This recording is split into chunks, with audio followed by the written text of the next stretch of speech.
As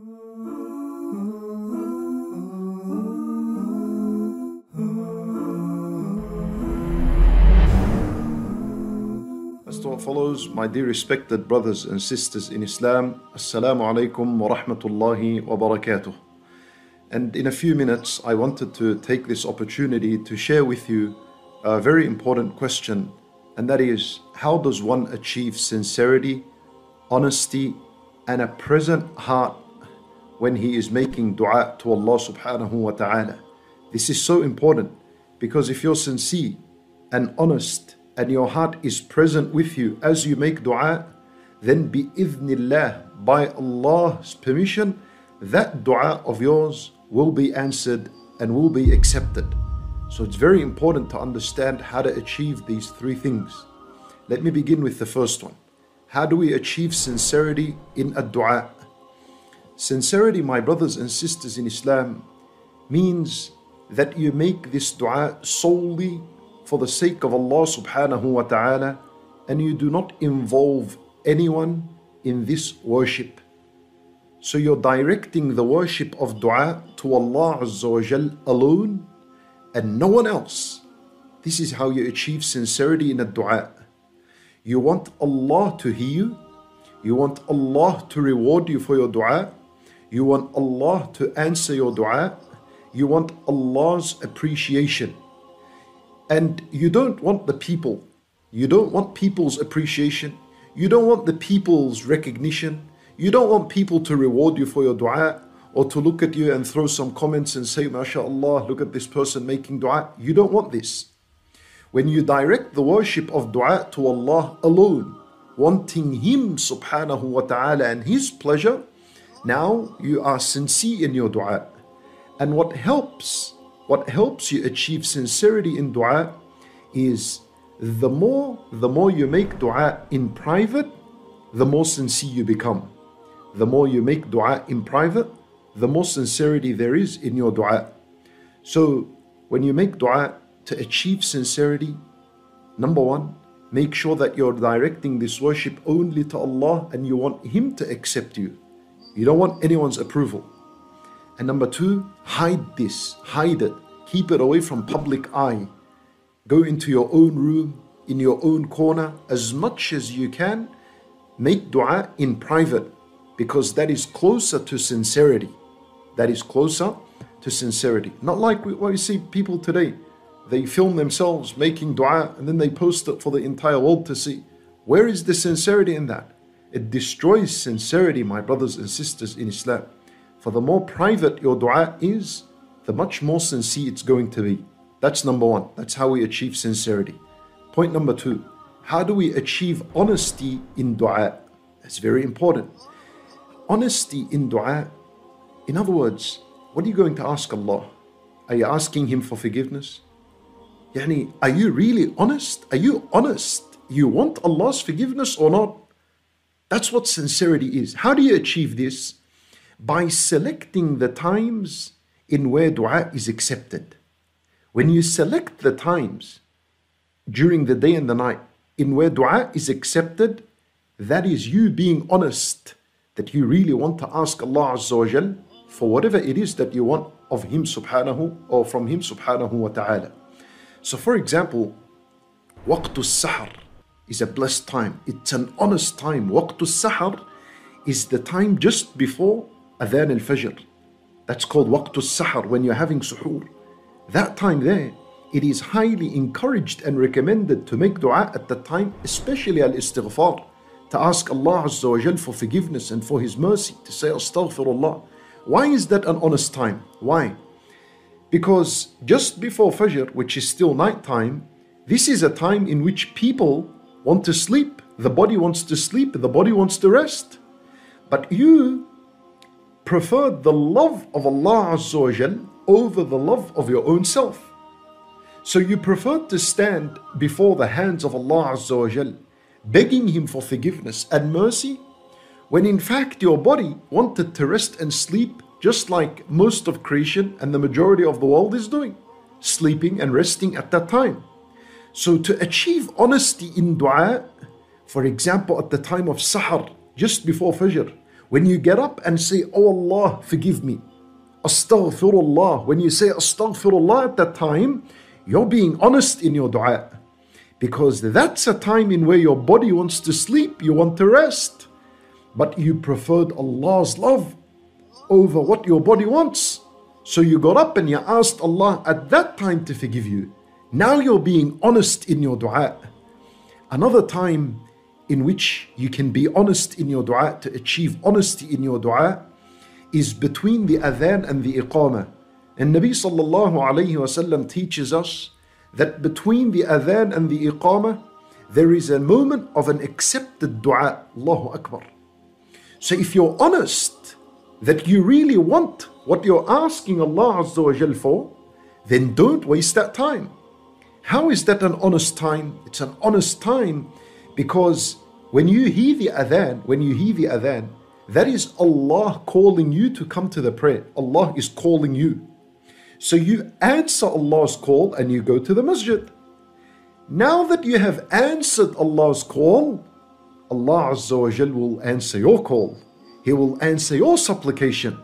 This is why the dua between adhan and iqamah is an honest time. It's as though you're saying, oh Allah, I answered your call. I came to the masjid. I answered your call. You called me, hayya ala salah, come to pray. I answered this call. Now, oh Allah, answer my dua. Answer my dua. And you make dua at that time. Allahu Akbar. This is an honest dua.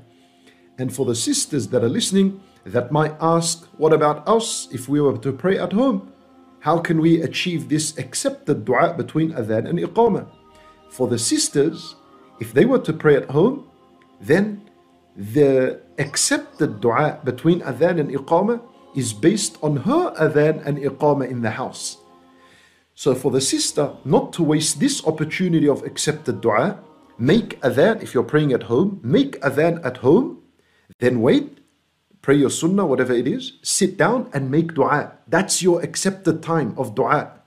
After that, make your iqamah and pray the salat. Bi-idhnillah, you would have achieved a moment of an accepted dua, which is between adhan wal iqamah, same as the men that are praying in the masjid. So that's how you achieve honesty in dua. Be honest. Choose the times in which your body is preferring to do something else, but then you stop and you come to Allah subhanahu wa ta'ala, begging Him for His mercy and forgiveness and asking Him for whatever you want. That's honesty in ad-dua. And finally, how do we achieve a present heart during ad-dua? This is my last point. Very important point. Listen to me very carefully. And the dua, your heart needs to be present. And Nabi sallallahu alayhi wa sallam, he said, وَاعْلَمُوا أَنَّ اللَّهَ لَا يَسْتَجِيبُ مِنْ قَلْبٍ غَافِلٍ لَاهٍ. Nabi sallallahu alayhi wa sallam told us that you all better know that Allah does not answer the dua that is coming from a heart that is ghafil, heedless, lahin, distracted. What does this mean? It means in order for your heart to be present with a dua, you must keep away from two things: heedlessness and distraction. Now, what do these two things mean? If your dua is free of heedlessness and distraction, that means your heart is present as you're making a dua, and there is a high chance that this dua will be accepted and answered by Allah Azza wa Jal. So, how do we avoid being heedless? Listen very carefully. What does it mean? Do not be heedless and distracted when making dua. Heedlessness means when you do not recognize and acknowledge the greatness of Allah Azza wa Jal and the vastness, the greatness of His mercy and His forgiveness. So if you're making dua, oh Allah forgive me, but you're doubting in your heart, you're doubting, I doubt that's going to happen. How is Allah going to forgive me? Or if you're making dua and you don't recognize the greatness of Allah Azza wa Jal, you're in doubt. You're just saying, you know what, I'll try. I hear a lot of people speaking about how incredible a dua is, so let me just make dua. If you're doing that, meaning you are heedless, your heart is not present. As a result, that dua might not go through. You need to keep away from heedlessness. So when you're making dua, Don't be heedless. That means when you make dua, you say Allahumma ghfirli, and you acknowledge Allah is great. Allah's mercy is vast. It's huge. It encompasses all things. وَرَحْمَتِي وَسِعَتْ كُلَّ شَيْءٍ. Allah Azza wa Jal says, my mercy has encompassed all things. And you're a human being, you're a thing. So Allah Azza wa Jal has encompassed you and enveloped you in His mercy as well. Now, when your heart, the way you bring your heart present in a dua is you need to acknowledge Allah's greatness when you make dua. When you do that, you're no longer heedless. Remember, you need to keep away from heedlessness for your dua, for your heart to be present. And the second thing you need to keep away from when making dua, in order for your heart to be present, is lahin, distraction. What does distraction mean in dua? Distraction means that you say something, you do not know what it means. If you have a dua book and you're just reading through it, وَاسْلُلْ سَخِيمَةَ قُلُوبِنَا, and you don't even know what this means, then your heart is distracted when making dua. Therefore your heart is not present. So most likely it will not be answered. Wallahu a'lam. So in other words, to keep away from distraction when making dua, make dua that you understand and you know what you're asking Allah. If you don't know how to speak Arabic and make dua in the Arabic language, then make dua in your own language. Make a dua, my brothers and sisters in Islam, make a dua that you understand. Because when you're making dua, you understand. Now you are not being distracted in your dua, your heart is present. As a result, bi'idhnillah, this dua will be accepted. But this is very, very important for your heart to be present when making dua. Ask Allah Azza wa Jal in your own language. If you don't know how to make dua in Arabic, ask Him in your own language. And it's permissible even in salat, even in your sujood. And in ulama rahimahumullah, they say, if you know how to make dua in Arabic, then you should only make dua in Arabic when in your salat, in your sujood. And if you don't know how to make dua in Arabic, then you can make it in your own language until you learn how to make dua in Arabic. For this is my brief, short message to you, my brothers and sisters in Islam. Take the opportunity of a dua in this blessed month of a dua. This is the month of Ramadan. It is the month of dua as well.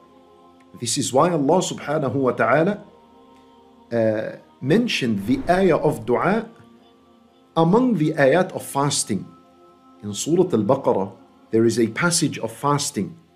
It begins from ayah 183 and it continues for about 4 or 5 ayat. In between these ayat, there is an ayah called ayatul dua, an ayah that speaks about dua. The ulama rahimahumullah, they said the wisdom behind this is Allah teaching the servants that the best time to make dua is while you are fasting. And while you are fasting in Ramadan. Allahu Akbar. So my brothers and sisters in Islam, don't waste this opportunity. If you've come late to this live session, listen to this video again and I explain in it how you can achieve sincerity in dua, honesty in dua, and a present heart when making dua. May Allah subhanahu wa ta'ala answer all your dua. May Allah subhanahu wa ta'ala forgive our sins. May Allah subhanahu wa ta'ala forgive our shortcomings and grant us the paradise bi'idhnihi ta'ala.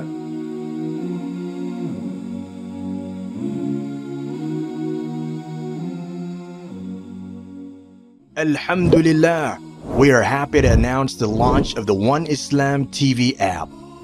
Watch hundreds of high-quality produced Islamic reminders, Quran learning videos, stories of the prophets, and so much more. 2 new videos uploaded daily, insha'Allah. Watch videos on demand or download videos and watch offline. No more annoying ads or pop-ups. 100% safe browsing for your peace of mind. Watch or listen to lectures and lessons while you work, rest, or drive with your device switched off. One Islam TV is 100% run and owned by Muslims, which means the small amount you pay for your subscription is a sadaqah jariyah, continuous charity for you, as we use the funds raised to continue producing more beneficial videos and reminders, inshallah. The One Islam TV app is now available on Apple devices, Apple TV, Android devices, Android TV, Amazon Fire TV, and Roku, so you can watch on most devices and smart TVs. Download now for a free 7-day trial. May Allah reward you for supporting our work.